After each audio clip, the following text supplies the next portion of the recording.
Good morning. Yeah, so I'm behind the Meade Alternative High School. I'm standing on one of those storm drain art projects, and I think this puts their message best. It says, "Only rain down the drain."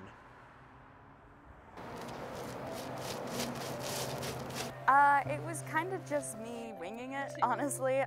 They gave us the prompt pretty much, and I just kind of took it. When you think of water, I kind of think of life and think of like things growing, so a flower kind of made sense to me, and the outline for the storm drain worked really well. These are students at Meade Alternative High School, so their school day usually looks a bit different. But this week, it looks especially different. They've been grabbing paintbrushes and petri dishes as they follow a curriculum funded by the EPA. This may just look like art class outside, but really it's a science class too.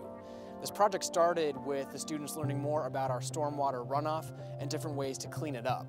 The artwork comes in with trying to raise community awareness. What we're doing together is we're getting students to think more critically about how to better manage polluted stormwater runoff. And also, for example, in this storm drain artwork, to let the public know that, hey, watch what you put on the streets, whether it's a liquid or whether it's trash, because that could potentially end up in our aquifer or our river, and we don't want that to happen. These students have been able to see this process firsthand.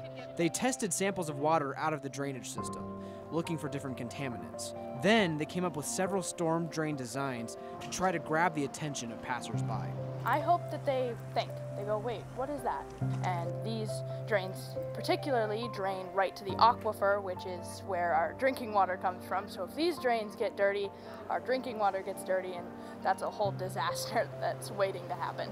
I have pictures on my phone that I'm showing to everyone. They're like, wow, that's cool. And I'm like, yeah, it is. So we mentioned in that story the different scientific testings of the water that the students were conducting. They're pretty in-depth. They were testing things like the pH levels of the water, as well as testing for different contaminants and pollutants that might be in the water. And then from there, after they had identified some of those things, they then looked at different ways to naturally remove those pollutants from the water, including using different kinds of soil, different plants, all looking ahead to the future and trying to employ natural ways to keep the water clean, and then beyond that, send the message to the public to watch what goes down the storm drains. Brittany, Jen?